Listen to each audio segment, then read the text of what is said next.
तालुक्यातील वडदेगावच्या त्या आमच्या तरुणाचा दाखला मिळाला आणि या कुणबी दाखल्यानंतर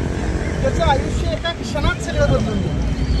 म्हणजे इतक्या 75-76 वर्षाच्या संघर्षानंतर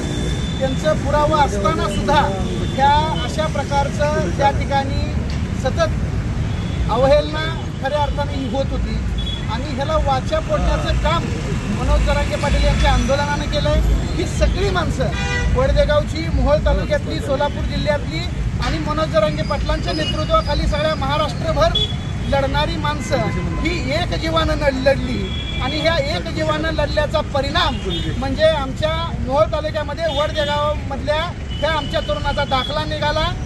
आणि कुणबी दाखल्यानं मागच्या 4, 5, 6 वर्षापासून जे 1-2 मार्कानं हा आमचा तरुण या स्पर्धेमधून बाहेर पडत होता तो आज त्या स्पर्धेमध्ये आत गेला आणि त्याच्या आई वडिलाच्या आयुष्यभराच्या कष्टाचं, त्याच्या आजपर्यंतच्या संघर्षाचं आणि महाराष्ट्रातल्या सकल मराठा जो तमाम प्रत्येक मराठा जो बांधतोय, मोहोळ तालुक्यातला, सोलापूर जिल्ह्यातला बांधतोय आणि त्यांच्या गावातली ही सगळी टोपीपासून धोत्रापर्यंतची आणि पॅन्टपासून टायपर्यंतची जी मंडळी सगळी राबत होती त्या सगळ्यांच्या लढ्याला यश आलंय। त्याबद्दल सर्व सकल मराठा समाजातर्फे ह्या माझ्या तरुण जिगरबाज मित्राचं अभिनंदन करतो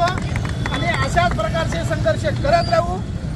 अडकलेले लपलेले पुरावे शोधत राहू, दाखले मिळवत राहू आणि आपल्या आईबापाच्या, आपल्या गावाच्या, आपल्या तालुक्याच्या, आपल्या जिल्ह्याच्या संघर्षाचं आणि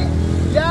आपल्या लढ्याचं यश इथून पुढे मिळवत राहू एवढी एकच अपेक्षा व्यक्त करतो। पुन्हा एकदा माझ्या जिगरबाज तरुणाचं मनापासून अभिनंदन करतो। थांबतो।